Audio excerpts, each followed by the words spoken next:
Pour cette opportunité bénie que tu nous accordes dans ta maison. Puisses-tu nous guider au travers de ta sainte parole et permettre que ta parole tombe dans la bonne terre. Accorde aussi la paix et pour la gloire de ton Seigneur. Au nom de Jésus-Christ. Amen. Amen. Que le Seigneur vous bénisse richement. Amen. Je vous salue dans le beau et merveilleux nom de notre Seigneur Jésus-Christ. Et je prie que le Seigneur Jésus-Christ soit favorable envers chacun de vous.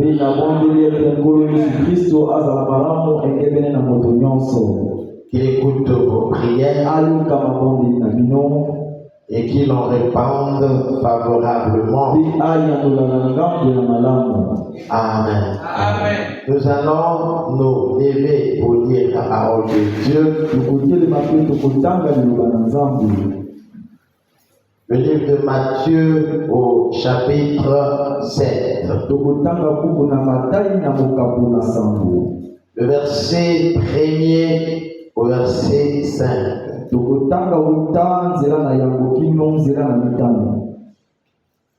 Ne jugez point, afin que vous ne soyez point jugés,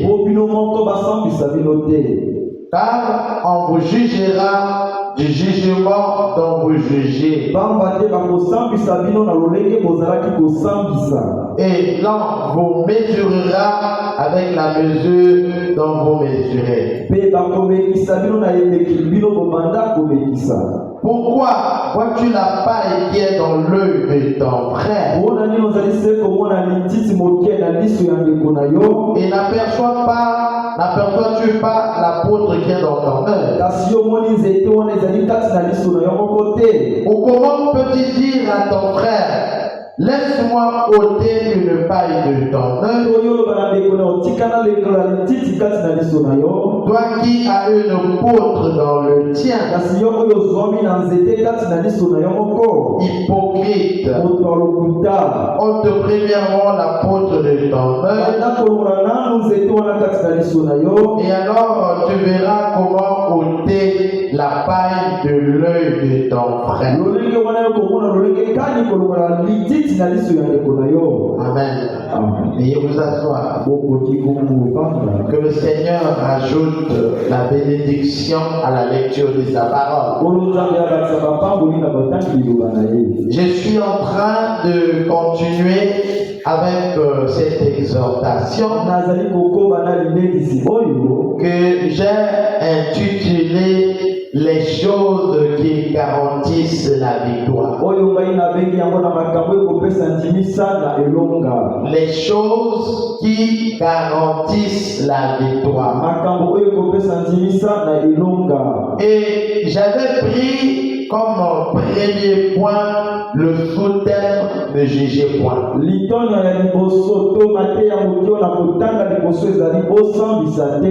Ça veut dire que si nous rentrons dans une dimension où nous sommes au-dessus des jugements,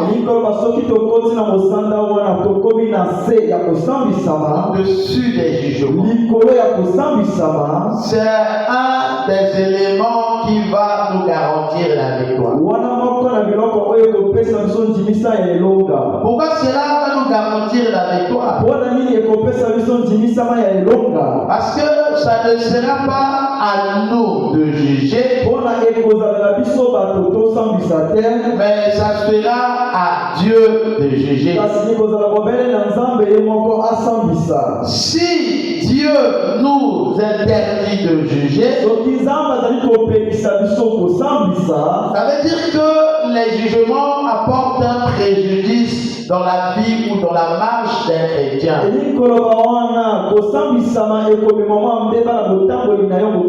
C'est un élément qui ne contribue pas à la croissance spirituelle.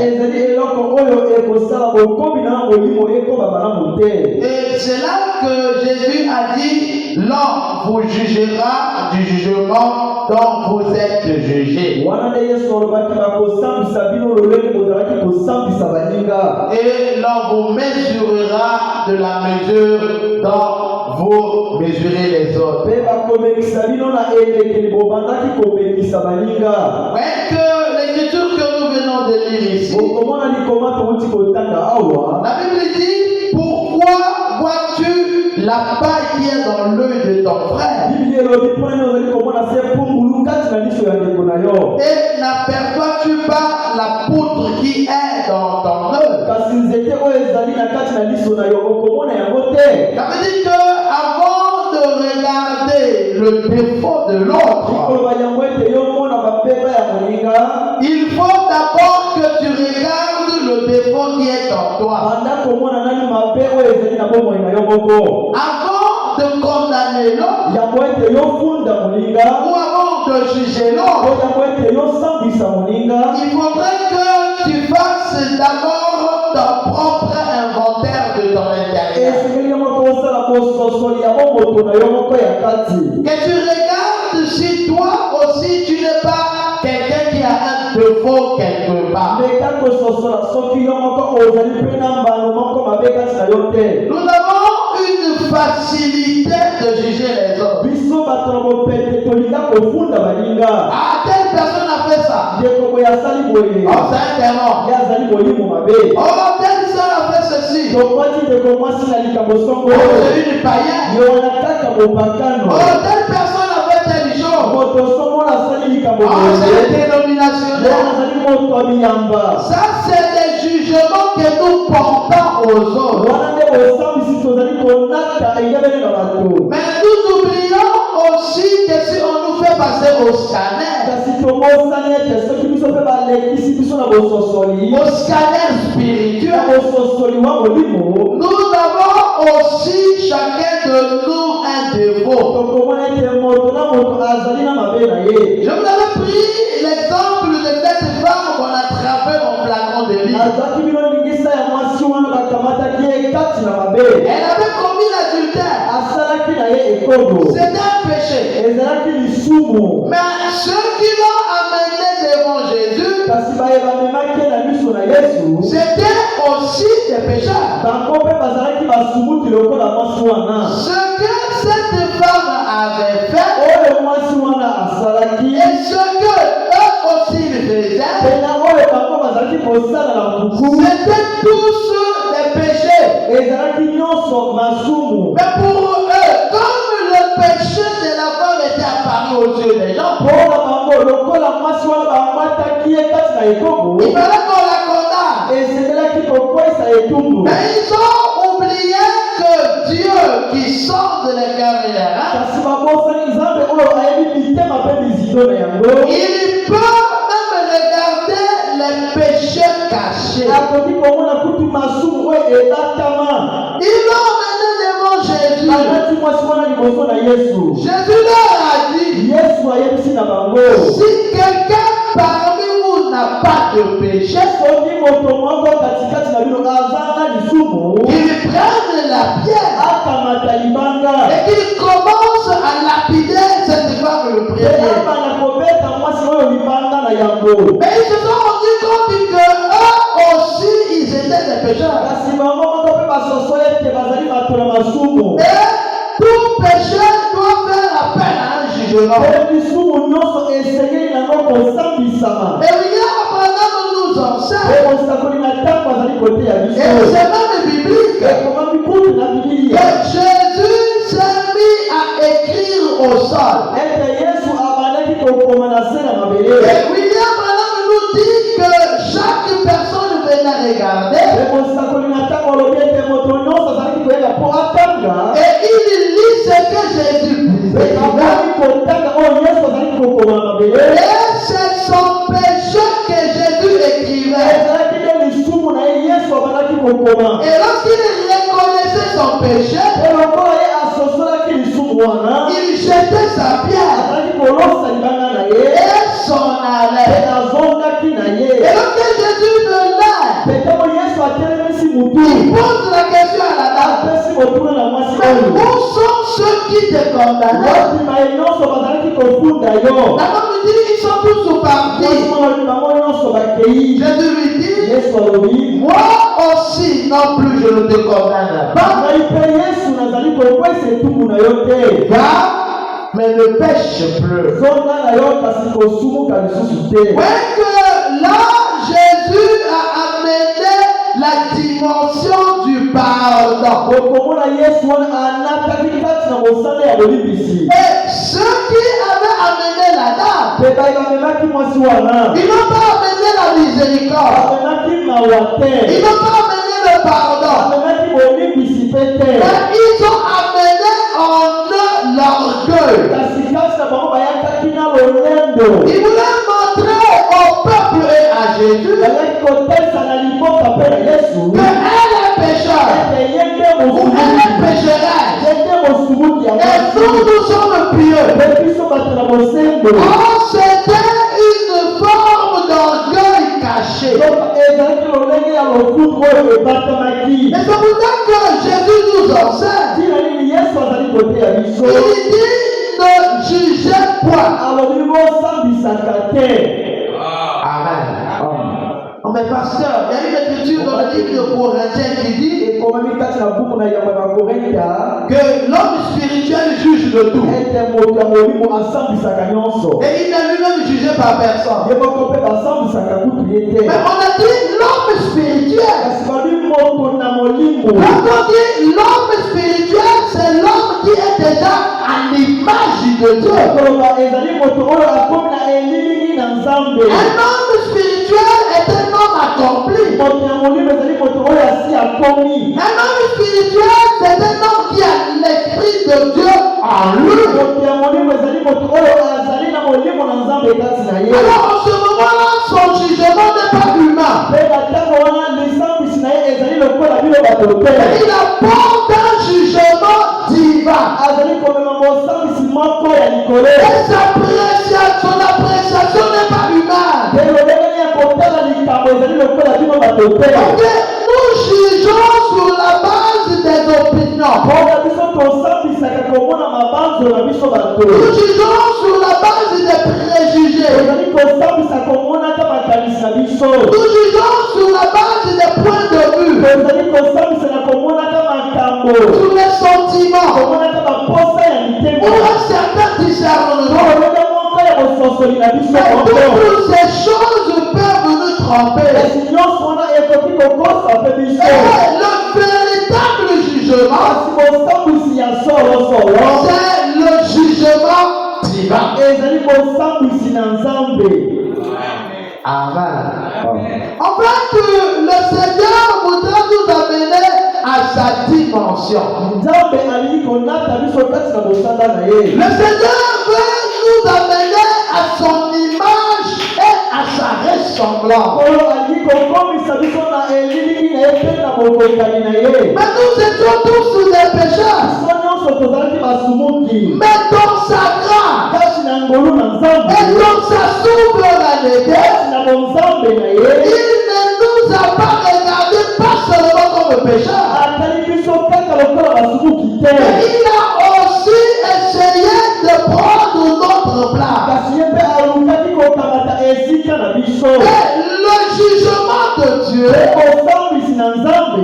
un jugement qui vient pour sauver l'homme. Le jugement de Dieu ne vient pas pour condamner l'homme. Mais le jugement de Dieu vient pour sortir l'homme de son trou. Mais nous, les humains, lorsque nous jugeons, c'est pour montrer qu'il est mauvais, je suis bon. C'est pour dire que ce qu'il a fait là, moi je ne peux pas le faire. Alors c'est une forme d'orgueil. Et le jugement humain est basé sur l'orgueil.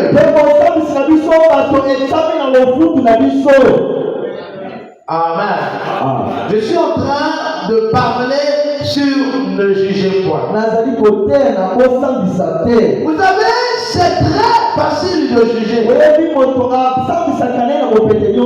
Surtout, nous jugeons sans connaître la réalité des choses. Je vous ai expliqué l'histoire de William Branham qui condamnait cette femme. Parce que cette femme était mal habillée.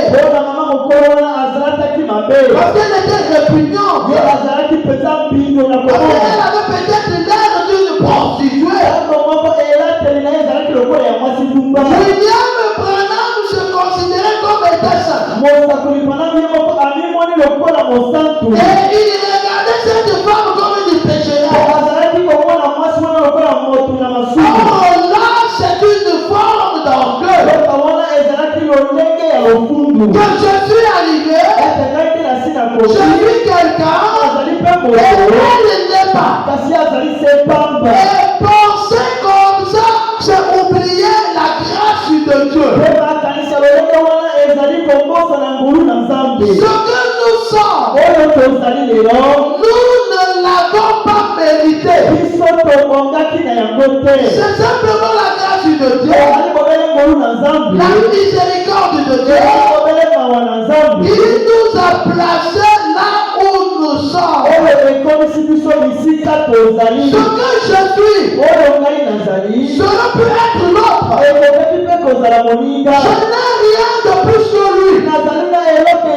Ce n'est pas que je suis né de façon particulière. Mais c'est la grâce de Dieu qui place celui-là là et place l'autre de l'autre côté. Lorsque Dieu était sorti dans William Branham, Dieu lui a demandé d'aller causer avec cette femme. William Branham en causant avec la femme, il se rend compte que cette femme avait besoin de la grâce de Dieu.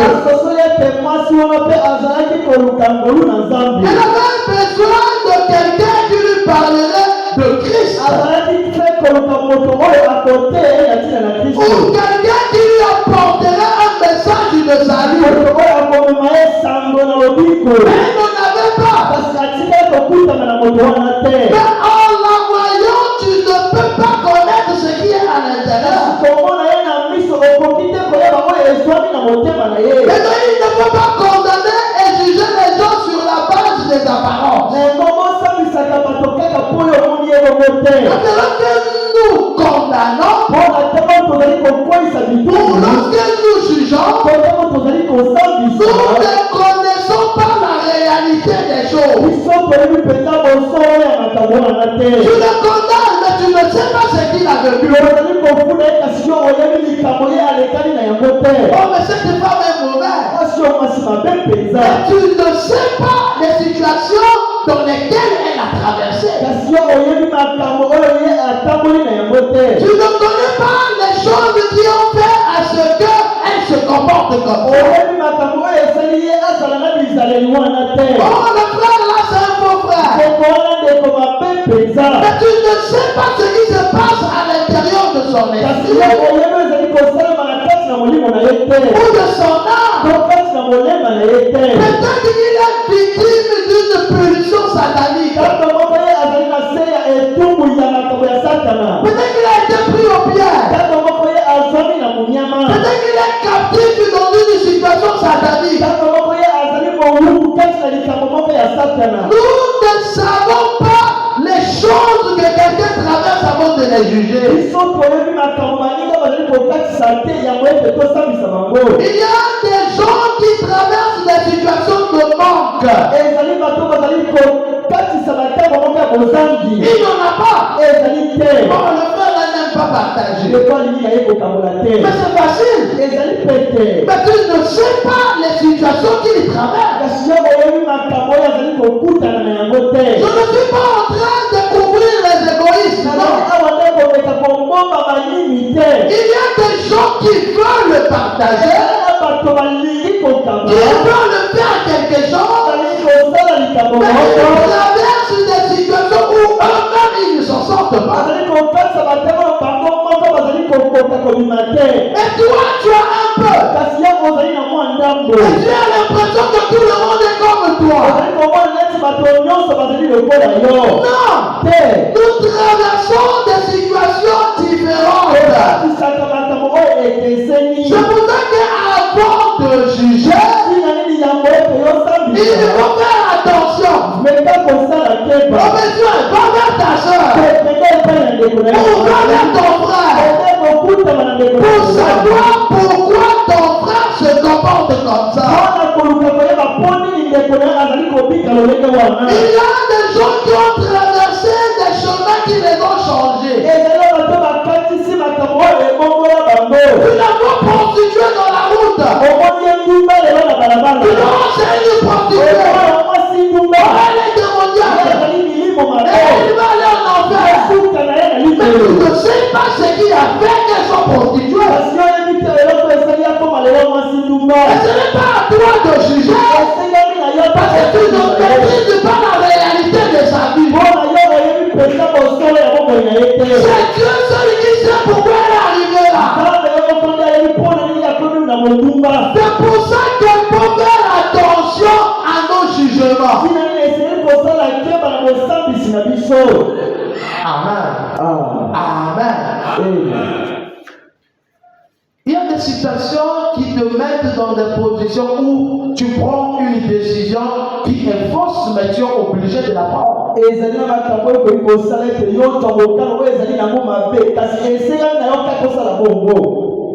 Abraham est arrivé avec sa femme.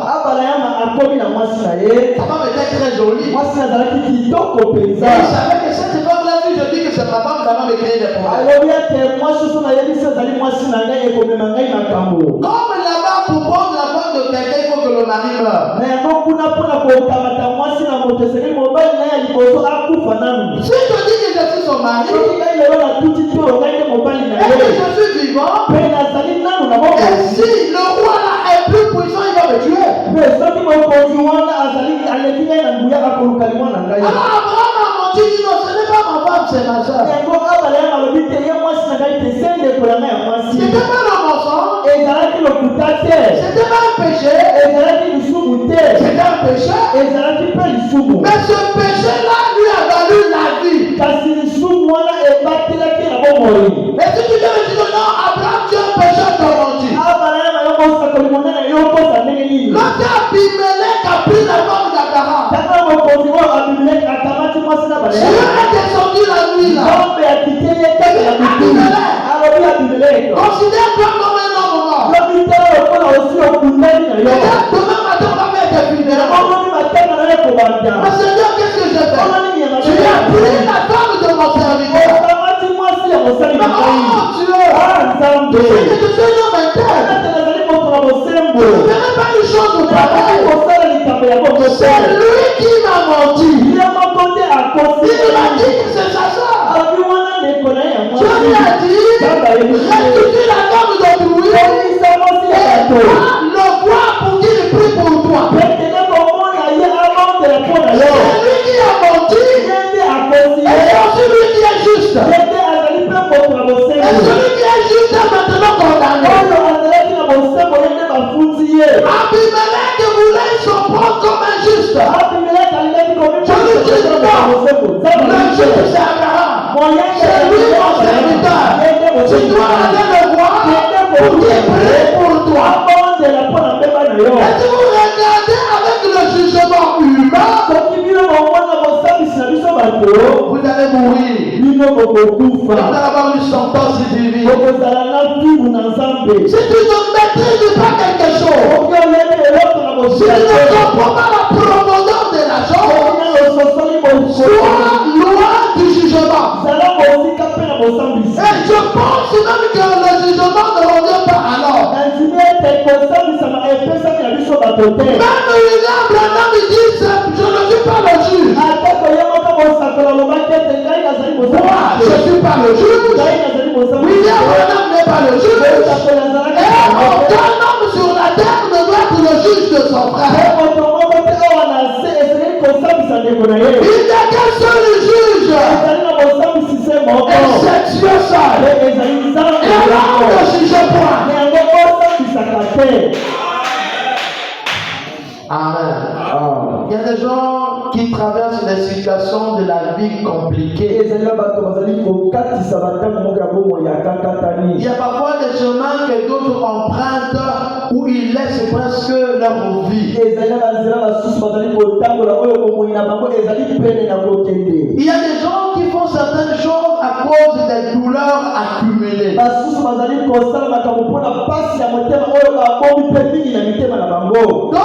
sont devenus ce qu'ils ont à cause des alliances qui ont été contractées dans leur famille. Donc tu vois un garçon qui est bandit, une fille qui est prostituée, une famille où les gens ne réussissent pas. Et vous vous dites, ils sont idiots, ils sont prostitués, ils sont des bandits. Mais vous ne savez pas qu'ils ne sont que victimes d'une alliance. Peut-être que les arrière-grands-pères avaient contacté. Mais ce n'était pas eux. Ils ne sont que victimes. Amen. Même les sorciers veulent le salut. Mais j'ai l'impression en entretien. Même les sorciers veulent le salut. Mais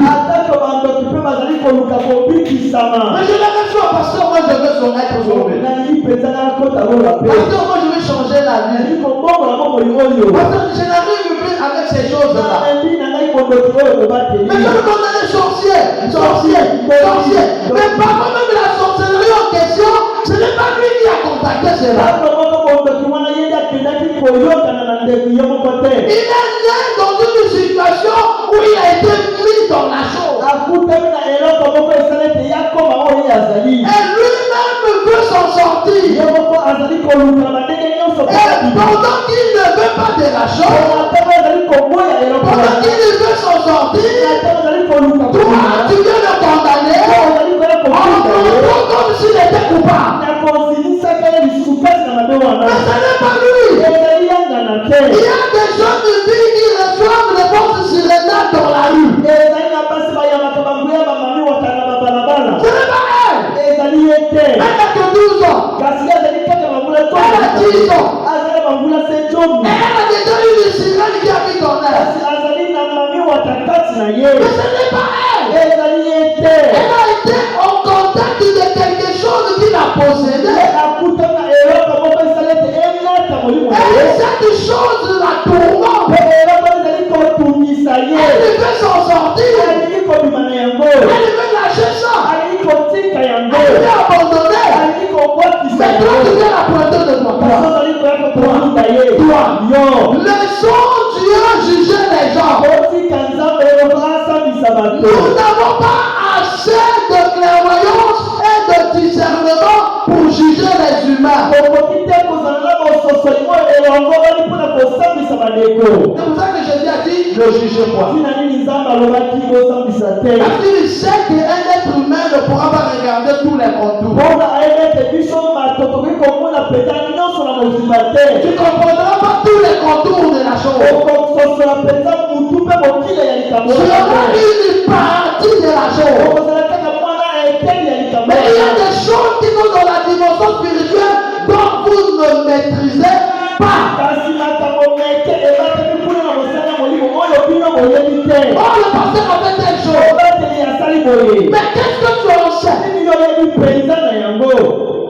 Oh, tel frère a fait telle chose. Qu'est-ce que tu en sais? Amen. Ne jugez pas les gens par les apparences. Mais jugez les gens à cause de leur caractère et la chose qui est à l'intérieur. Amen. Amen. Quand tu vois quelqu'un comme ça là, il est pas riche. Il n'a pas de valeur. Lui là, il n'a même rien. C'est des choses qui rentrent dans l'église et qui aussi commencent à contaminer les pasteurs. Et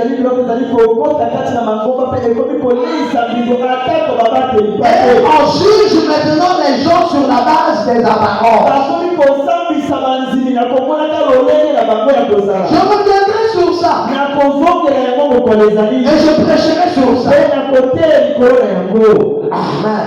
Vous avez vu qu'il y a des gens, une catégorie de personnes dans l'église qu'on considère et d'autres qu'on considère pas. Oh, parfois ceux qu'on considère et pas là, c'est les enfants de Dieu. Alors, la valeur spirituelle, c'est quoi? Est-ce que c'est venir tous les jours à l'église en fait? Est-ce que c'est garer une voiture? Est-ce que c'est payer une dîme? Est-ce que c'est avoir une bonne apparence? Lorsque nous nous rassemblons en tant que chrétiens, la valeur spirituelle qui compte, c'est l'esprit de Dieu à l'intérieur. C'est là que l'apôtre Paul disait, il y a maintenant parmi nous ni juifs, ni grecs, ni esclaves, ni riches. Alléluia. Parce que parmi les chrétiens, il n'y a pas un critère de sélection. Si c'est l'esprit de Dieu en nous, si nous regardons à d'autres choses, nous allons perdre l'approbation divine. Et nous allons mettre de côté les enfants de Dieu. Nous allons insulter les gloires. Et nous allons faire grâce à ceux-là qui ne sont pas enfants de Dieu. Et Dieu nous demandera les comptes. Amen. Et quand tu regardes ton frère, avec quel œil? Comment tu le salues? Quelle considération tu lui donnes? Ceux qui ont des moyens ont une grande considération. Et ceux qui n'ont pas de moyens ont une petite considération. Quand la Bible dit la sagesse du pauvre n'est pas écoutée. Mais je vous dis que parfois le pauvre a une grande sagesse parce qu'il traverse les épreuves. Et c'est quelqu'un qui finit à l'expérience. Il a palpé la chose. Il sait de quoi il parle. Et comme il est pauvre. Et parfois le riche dans son insensé, il est écouté. Lorsque vous venez à Dieu, il faut regarder une seule valeur. Pour nous les pasteurs, c'est d'abord le salut des âmes. D'abord le salut des âmes. Et les autres appréciations sont secondaires. Amen. Est-ce que quelqu'un m'a écouté? Est-ce que quelqu'un me suit? Ne jugez point. Parce que même les situations de la vie aussi peuvent changer. La personne que tu as mal jugée aujourd'hui, peut-être que demain tu seras honteux devant lui parce que sa situation va changer.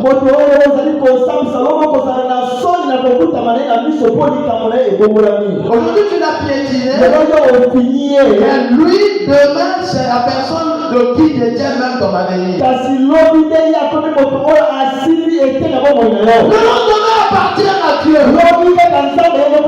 C'est lui qui fait de moi un pasteur. Et je n'ai pas mérité. Je n'ai pas été formé. Et je n'ai pas des aptitudes pour ça. C'est le fruit d'une grâce. De la même manière qu'il me place aujourd'hui, il peut aussi m'exploiter comme un papier et me jeter à la poubelle. Il est souverain. C'est lui qui donne, c'est celui qui répond aussi. Il faut faire attention à nos appréciations. Il faut faire attention à nos jugements. Les jugements humains égarent. Ne jugez point. Amen. Amen. Ce que je prêche, c'est ce que je veux être. Je n'ai pas simplement prêché. Ma prière aussi, que je vive ma prédication. Que ce ne soit pas des paroles, mais que ça soit aussi en moi-même. Vous savez, je suis sorti le dimanche passé. On est monté là pour acheter le pain avec ma femme. Pendant qu'on a garé, j'ai vu un monsieur qui venait avec deux béquilles. Ma femme est là, et des enfants. Le monsieur est venu avec des béquilles. Il a dit bonjour, bien-aimé. En le voyant, je savais, parce que j'en vis tous les jours. Je savais qu'il s'était arrivé pour me demander l'argent. Alors j'ai pris une attitude comme si je ne le considérais pas. Je vous parle d'une chose de vécu. J'ai dit bonjour, bonjour et vas-y. Parce que je craignais qu'on me demande. Bonjour. Quand je dis bonjour, quand je tourne la tête, j'ai une condamnation dans mon cœur. Pourquoi dois-je tourner le regard à mon frère parce qu'il va me demander quelque chose? Je ne le connaissais pas. Mais il m'a dit bonjour, bien-aimé. Mais quelque chose me dit à l'intérieur, mais si c'est un frère. Ou bien si je ne voulais pas te demander l'argent. Alors quel serait mon jugement vis-à-vis de lui? Ça m'a choqué. Il est parti. Je suis resté. Je n'ai pas pu résister. Ça tapait à l'intérieur. Je sortais du condamnation. J'ai appelé mon fils. J'ai donné 1000 francs. J'ai dit, il y a un monsieur qui est en train d'aller avec les béquilles là-bas. Il ne m'avait pas demandé. Mais la chose qui est à l'intérieur, étant enfant de Dieu, mon attitude envers lui n'était pas positive. Et l'enfant l'a poursuivi. Il a donné 1000 francs. Il a dit, c'est le papa qui est dans la voiture. Et je l'ai vu quelque part en train d'acheter quelque chose. Mais là, c'est parce que j'ai l'esprit de Dieu. Amen. Alors, qu'est-ce que vous dites de se demander l'argent? Même s'il me demandait l'argent.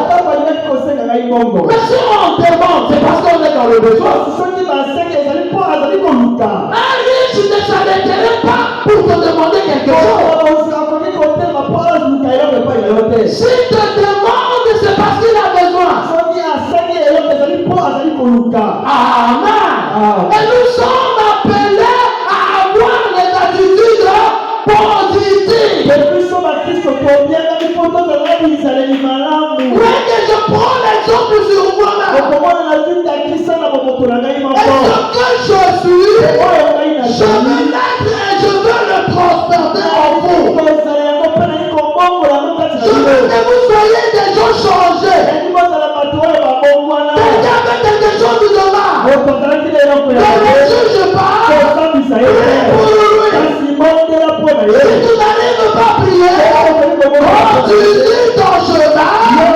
Parce que tu ne sais pas ce qui se passe. Vous allez voir les sœurs et les frères, lorsqu'ils sortent de l'église, ils sont dans leur coin. Et il y a la personne qui vient vers eux. Parce que la personne n'a rien pour attirer. Et nous sommes dans un monde d'intérêt. Je suis avec lui, je l'aide. Peut-être que demain ici, il va parler. Ça n'a rien à voir avec le christianisme. Ça, ce n'est qu'un monde d'intérêt. Et tous ceux qui cherchent son intérêt est démoniaque. Parce que même Dieu n'a pas cherché son intérêt. Alléluia. Il a cherché l'intérêt de l'homme. Amen. Sur quelle base tu me juges?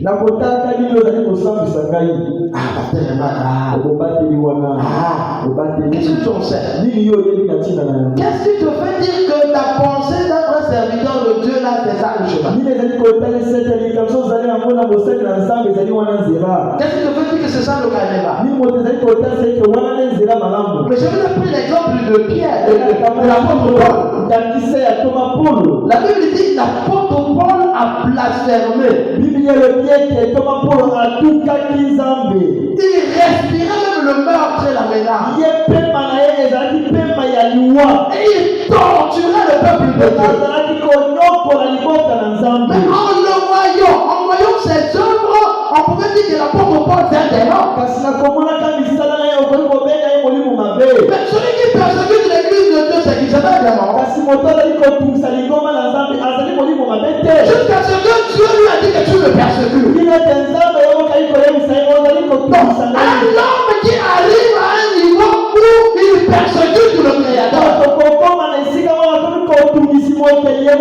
Je pense que ce genre d'homme-là, on pourrait dire qu'il n'aura pas droit au pardon. Mais Dieu, malgré qu'il l'avait persécuté, il a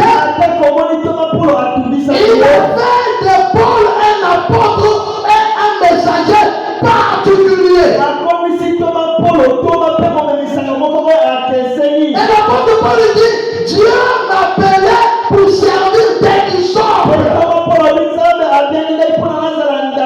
Donc la personne qui a commis la chose la plus grave, lui on fait de lui prophète. Maintenant ceux qui font des petites choses, qu'est-ce que Dieu pourrait faire d'eux? Amen. Amen. Amen. Ne jugez pas les gens. Tu vois une femme mal habillée en route, avec les nez percés, avec des tatouages, les choses et tout. Ne la juge pas. Prie pour elle. Oh Seigneur, puisque tu dis de cordon vert,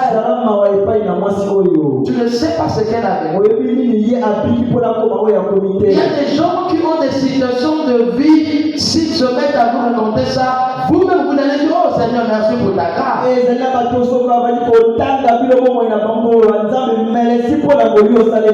Toi tu ne l'as pas vécu, mais lui il l'a vécu, et toi tu le condamnes encore. Amen. Amen. Je ne voudrais pas que mes brebis puissent avoir cet esprit de juger. Et cette facilité à parler des problèmes des autres comme si c'était je ne sais quoi. Avant de parler des problèmes de ton frère, de ta soeur, même des gens du dehors, tourne ta langue.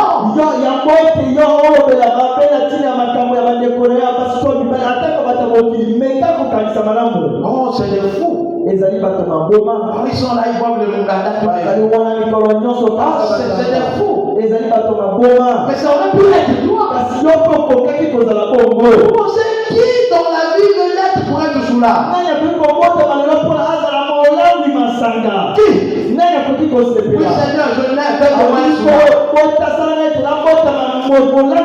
Qui?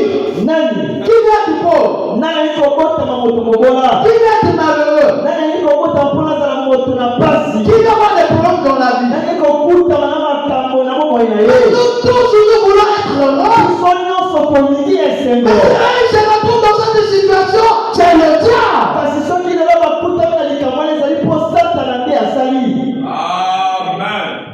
Amen. Amen. Nous jugeons très vite. Tozali kosambisa na lombangu. Vous savez, il y a des disciples qui sont venus voir Jésus. Ezalaki na bayekoli bayakaki komona Yesu. Ils ont dit qu'il y a quelqu'un qui chasse les démons content. Balobeti ezali na moto moko kuna toyebi te kasi azali kobengana milimo mabe na kombo na yo. Et nous l'avons empêché. Biso topekisaki ye. C'est encore mieux de lire ça. Ekozala malamu na biso kotanga yango. Marc chapitre 9. Marko mokambo na libwa. Lisons ça dans le livre de Marc. Tokotanga yango na buku na Marko au chapitre 9. Na mokambo na libwa. Écoutez ce que la Bible. Boyoka oyo Biblia elobi. Je prends le verset 38. C'est l'apôtre Jean qui parle à Jésus. Jean lui dit, Maître, nous avons vu un homme qui chasse les démons en ton nom. Et nous l'en avons empêché parce qu'il ne nous suit pas. Jésus lui répondit, ne l'en empêchez pas. Répondit Jésus, car il n'est personne qui faisant un miracle en mon nom puisse aussitôt après parler de mal de moi. Vous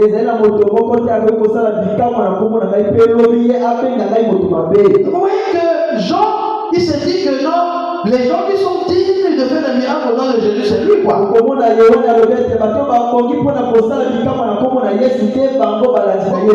c'est une forme d'orgueil. Que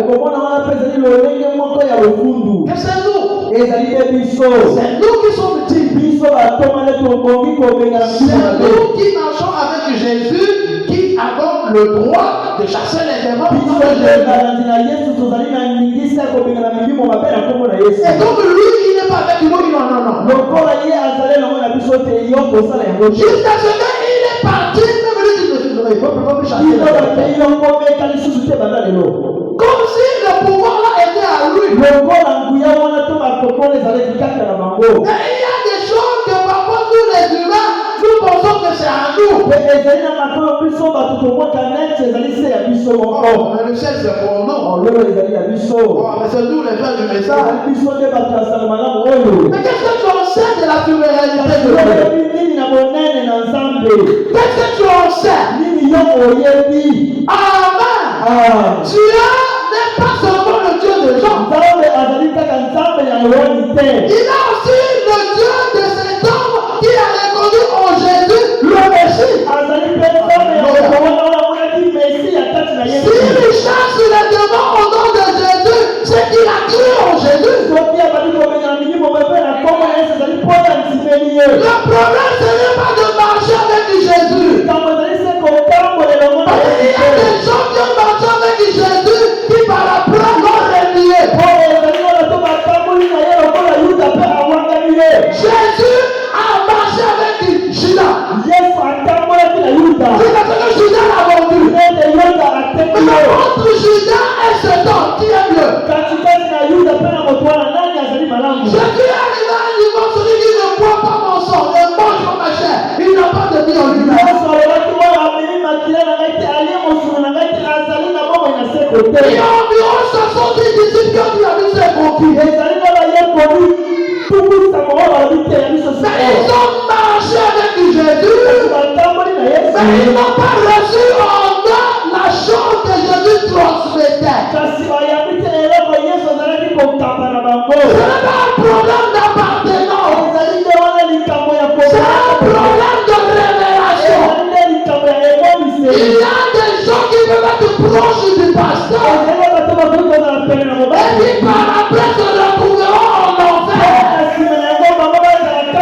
marche avec le pasteur à cause de son intérêt. Il marche avec son pasteur à cause de son orgueil. Il marche avec le pasteur quand il veut sauver quelqu'un. Et il ne voit pas que dans le pasteur, c'est l'homme de Dieu. Il a le salut, il a la vie éternelle. Il marche par prestige. Et il ne regarde pas la chose essentielle. Par contre, il y a quelqu'un qui est assis, il ne marche pas avec le pasteur, mais qui a discerné, il est le pasteur. Cet homme ne marche pas avec Jésus, mais il avait reconnu que dans le nom de Jésus, il a la puissance. Et il a utilisé sa révélation pour exercer son ministère. Et la chose de Dieu n'appartient pas seulement à William Branham. Ça ne m'appartient pas seulement. Ce n'est pas les droits d'auteur d'une personne. Tu es souverain et il donne sa chose à qui il veut. Et la personne que Dieu donne, ça ne dépend pas des apparences humaines. Le droit, c'est pas un bon homme. Oh, David, il tue les gens. Il a pris la femme du riz. Mais Dieu dit que c'est l'homme selon mon cœur. Durant que Dieu a apprécié lorsque David a tué lui. Est-ce qu'on va dire que parce que Dieu a dit que David est l'homme selon son cœur, donc Dieu a apprécié le gars? Non. C'est que le cœur de David, sa profondeur, sa sincérité, son être intérieur était divin. Et c'est là que l'apôtre Paul dit que Dieu ne m'a pas condamné parce que j'agissais par ignorance et par incrédulité. Amen. Amen. Ne juge pas. Tu ne sais pas. Reste tranquille. Tu n'as pas encore vu. Reste tranquille. Tu ne comprends pas. Prie Dieu. Ne jugez point. Si Dieu lui-même a dit ne jugez point, c'est que cette situation crée des dégâts.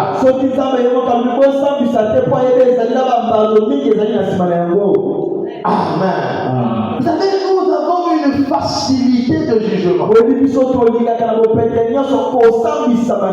Facile, c'est trop facile. Vous savez, un jour, un homme est en train de passer malade. Attendez, lisons ça. Jean chapitre 9. C'est mieux de lire. Jean au chapitre 9. Écoutez ce que la Bible dit. Je prends le verset 1er et le verset 2. Jésus vit en passant un homme aveugle de naissance. Il est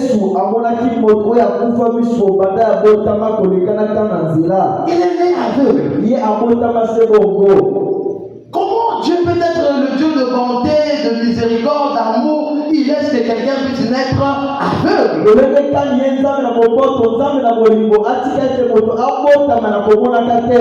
Ses disciples lui posèrent cette question.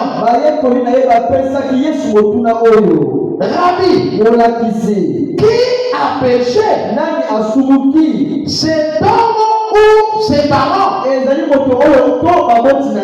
Pour qu'il soit né aveugle. Jésus répondit, ce n'est pas que lui ou ses parents aient péché, mais c'est afin que les œuvres de Dieu soient manifestées en lui. Oui, que a péché. Vous voyez le jugement. Ils n'ont pas demandé au Seigneur qu'est-ce qui lui est arrivé. Non. Ils ont déjà tranché. Pour eux, c'est le péché. Donc, comme eux, ils ne sont pas nés aveugles. Ça veut dire qu'eux, ils n'ont pas péché. Eux, ils sont bien. Et donc, comme lui, il a soit c'est lui, soit c'est ses parents. Regardez le jugement. Amen. Je dis non. Ce n'est pas lui. Ce n'est pas aussi ses parents. Maintenant, nous marchons en route, non? Tu vois un infirme. Il est dans un coin malheureux du monde là. On connaît ça. C'est ses péchés. Tu vas me content de passer avec un pied. Il avait fait l'accident, on a amputé un pied. Quand tu dis non, c'est les péchés qui sont dans le péché. Attends, toi tu n'as pas de péché. Et donc toi on ne te fait pas payer. Pourquoi nous avons la latitude de juger les autres trop vite et trop direct?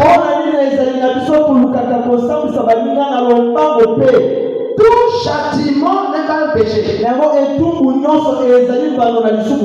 Job a eu des châtiments simplement parce que Dieu se vantait de lui. Donc, ne soyez pas trop vite à dire que non, le frère là, on dirait que, la soeur là, on dirait que, quand ils sont comme ça, c'est que non.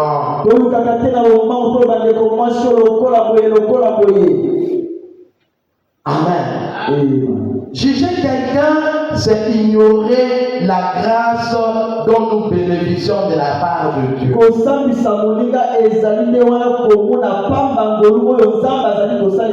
Parce que si je me mets à le juger, c'est comme si moi j'ai fait quelque chose dans ce que je suis. En ce que je suis, ce n'est simplement que la grâce de Dieu. Et si je comprends ça, je vais implorer la grâce de Dieu aussi pour mon frère et pour ma soeur. Amen. Juger quelqu'un, c'est une forme d'aveuglement. Parce que vous ne savez pas ce que les autres traversent ou ont traversé. Il y a des femmes qui sont devenues mauvaises parce que leurs maris leur ont poussé à ça. Le comportement de son mari a fait qu'elle change. Amen. Il y a des hommes qui ont changé à cause du comportement de leur femme. Il y a des brebis qui ont changé à cause du comportement de leur pasteur. Alors nous devons faire attention à ce que nous faisons. L'homme peut être changé en fonction des circonstances. Et cherche à comprendre à quel endroit l'autre se trouve. C'est comme si tu te balades dans la forêt. Tu vois une antilope pris au piège. L'antilope est pris au piège. Et toi tu lui dis, tu n'aurais pas pu faire attention pour ne pas passer dans le piège. Mais s'il avait su qu'il y a un piège, il passerait par là. Pourquoi pas être sage? Dans tous les chemins de la forêt, tu n'avais pas ce chemin-là. Mais il ne le savait pas. J'ai regardé un film. Un petit garçon d'environ 6 ans. Il vient à l'école tous les jours en retard. Donc quand il arrive, tous les autres sont dans la salle. Il toque, toque, toque, toque. Le maître lui dit entre. Quand il rentre, il vient vers le maître. Le maître le blâme. Le maître lui tend la main. Lui tend la main. On le fouette. Alors le maître le pousse avec la règle à la tête pour qu'il aille s'asseoir. Tous les jours, maintenant, dans le tape, il vient toujours en retard. Un enfant d'environ 6 ans. Et il était tellement habitué. Il sait déjà que quand il rentre, il vient, il va tendre la main, on va le taper. Alors un jour, l'enseignant qui le tapait, il partait à l'école en vélo, l'enseignant. Il est en vélo. C'est ce qui lui permet d'arriver à l'école à temps. Il arrive quelque part, il voit cet enfant de 10 ans qui pousse, je crois, sa grand-mère dans une fauteuil roulant. Sa grand-mère paralysée et malade. Il pousse. L'enseignant dans un pays regarde. Il pousse. Il va faire rentrer sa grand-mère, je crois, dans une maison de retraite. Et quand il sort de là, il commence à courir. Et c'est ce qui fait que tous les jours, il arrive à l'école en retard parce qu'il va d'abord laisser sa grand-mère qui n'arrive pas à marcher. Mais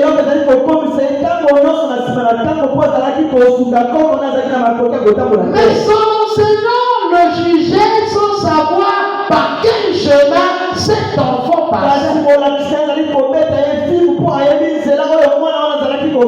Et il n'avait jamais pris le temps pour lui demander pourquoi il vient toujours en retard.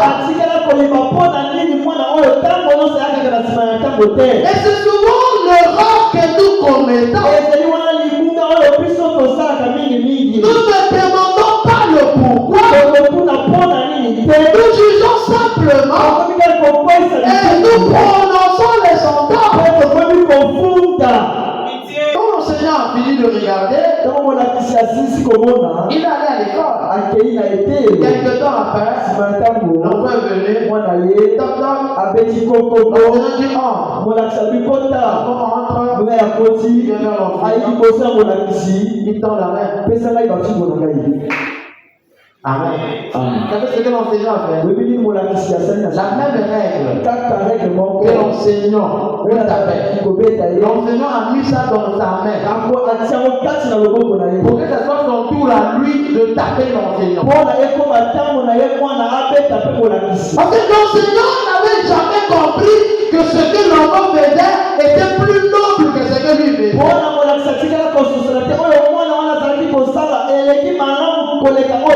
Et c'est là les jugements que nous portons. Nous jugeons à cause du raisonnement et d'une compréhension humaine. Jésus s'est tenu à côté de pièces de panier de l'offrande. Les gens venaient avec beaucoup d'argent, ils mettaient. Il y a une femme qui est venue avec 2 pièces d'argent. Et je dis, de tous ceux qui ont mis la main dans le front, c'est cette femme qui a mis le plus. En termes de valeur, elle n'avait pas mis plus que les autres. Mais elle avait mis tout ce qu'elle avait. Elle a donné avec son cœur. Et la seule personne qui pouvait voir ça,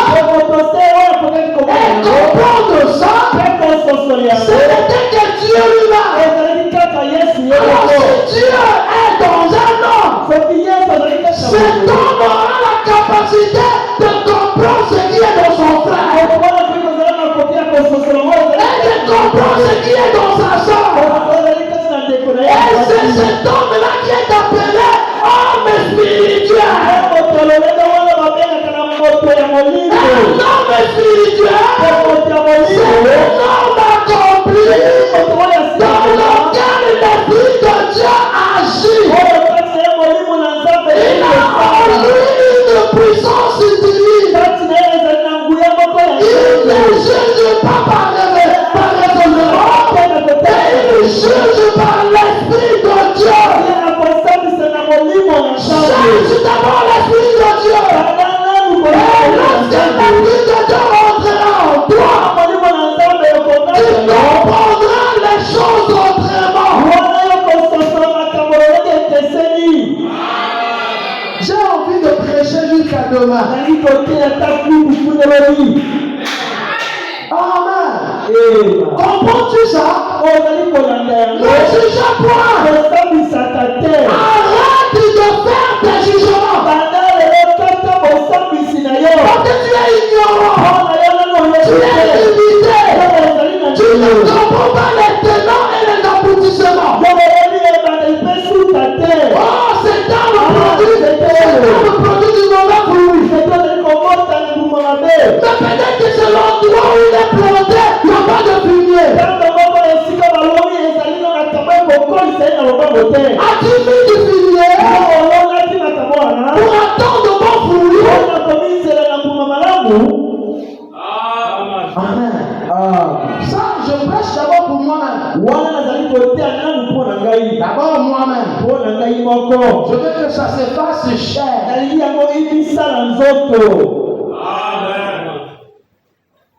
Juger quelqu'un, c'est ignorer la grâce dont nous bénéficions de la part de Dieu. C'est une forme d'aveuglement parce que nous ne savons pas ce que les autres traversent. Porter un jugement, c'est une forme d'orgueil. Nous on peut, nous on arrive, nous on a fait. C'est l'orgueil. C'est une forme d'orgueil. L'absence de l'humilité. Parce que quand quelqu'un est humble, il reconnaît la grâce de Dieu. C'est une forme de manque d'humilité et de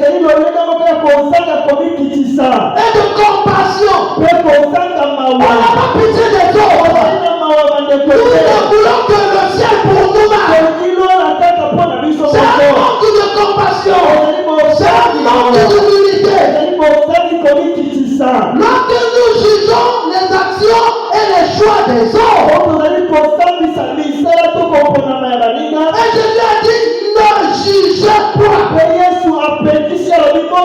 Si nous refusons de juger, nous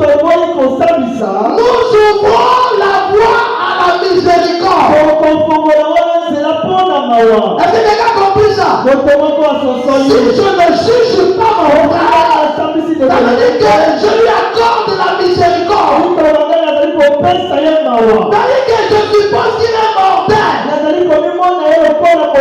Je suppose qu'il a besoin de la grâce de Dieu. Là, tu lui fais une partie de la miséricorde. Amen. En refusant de juger les autres, nous ouvrons la voie à la miséricorde. On leur donne la possibilité d'être aimés. Et la compréhension, c'est la preuve de la grâce et du pardon. Donc, si je ne juge pas, je lui accorde l'amour, je lui accorde la miséricorde, je lui accorde le pardon, je lui accorde tout ce qui est divin. Si je ne le juge pas, ça veut dire que je l'accepte. Et je prends son problème, j'amène ça devant la présence de Dieu.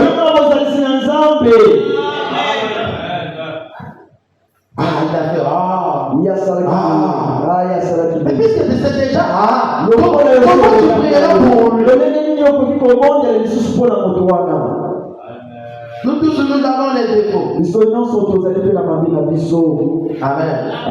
La Bible dit, lorsque l'archange Michael discutait le corps de Moïse avec Satan, la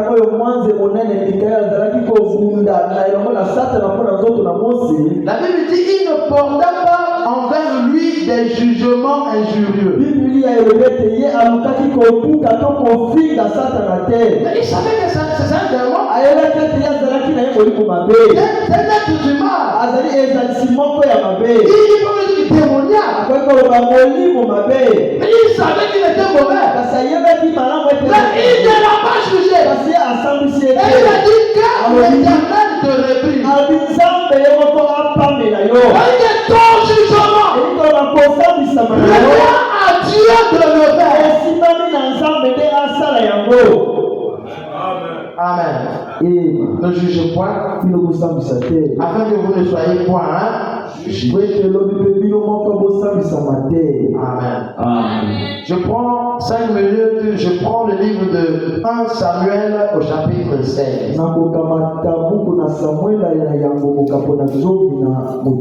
Je lis simplement. 1 Samuel au chapitre 16. Je prends le verset 6 et 7. Ici, c'est le roi Samuel qui a été envoyé dans la maison du papa de David pour qu'il puisse joindre l'un des fils roi d'Israël. Même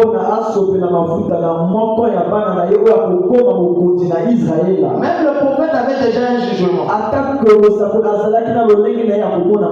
Donc si quelqu'un doit être roi, il doit être comme ça. Non. La Bible dit qu'il a caché ces choses aux sages et aux intelligents. Et il a révélé aux petits enfants. Amen. On fait maintenant entrer les enfants, les frères de David. La Bible dit, lorsqu'ils entrèrent, le prophète se dit, il se dit en voyant Eliab. Eliab, c'était l'un des frères de David. Il se dit en voyant Eliab, certainement loin de l'Éternel est ici devant lui. Et l'Éternel dit à Samuel,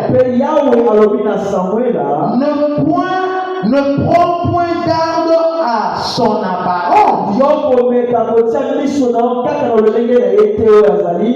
à la hauteur de sa table, car je l'ai rejeté. L'Éternel ne considère pas ce que l'homme considère. L'homme regarde à ce qui frappe les yeux. Mais l'Éternel regarde au cœur. Ah non, moi je regarde, ouais, c'est mon frère. Moi je regarde, c'est une bonne sœur. Moi je regarde comme il a fait ça. Et vous savez que même à l'église, il y a des jokers. Donc il y a quelqu'un qui fait comme s'il était un chrétien accompli.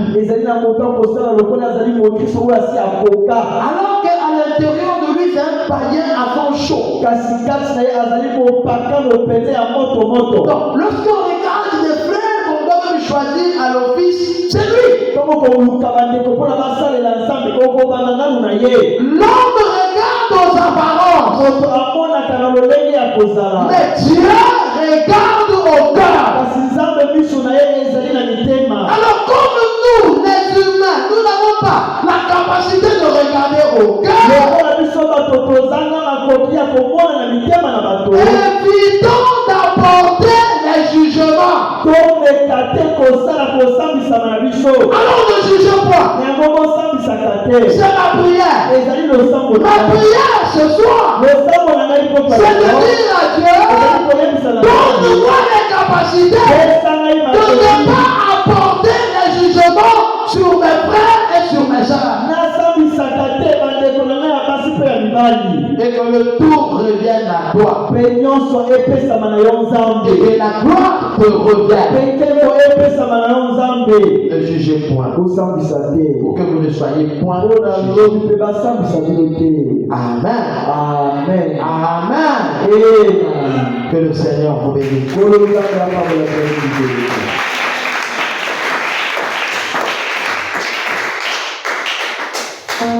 Mon frère, ma soeur. Si Dieu dit ne jugez point, c'est que cette chose est mauvaise. Si notre Dieu interdit quelque chose, c'est que cette chose a des conséquences néfastes.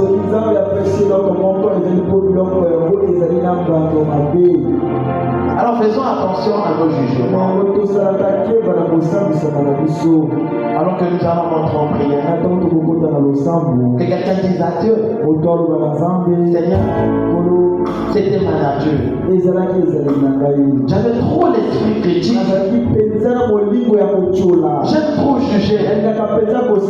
J'aime trop catégoriser les gens. Aide-moi à ne pas juger. Et que tout revienne à toi. Alors que nous allons prier le Seigneur. Prions le Seigneur tous ensemble.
Grand Dieu du ciel, Père céleste,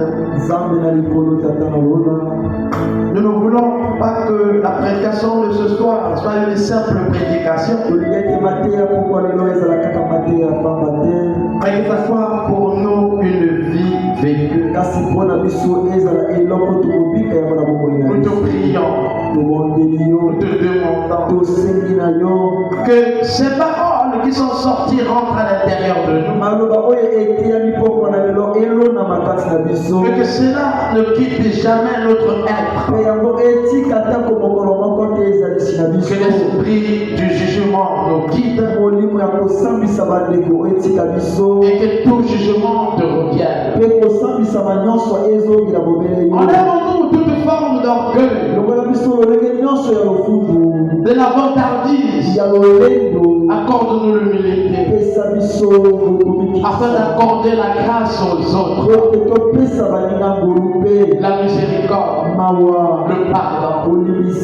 Père, toi-même le grand enseignant, toi le grand Saint-Esprit,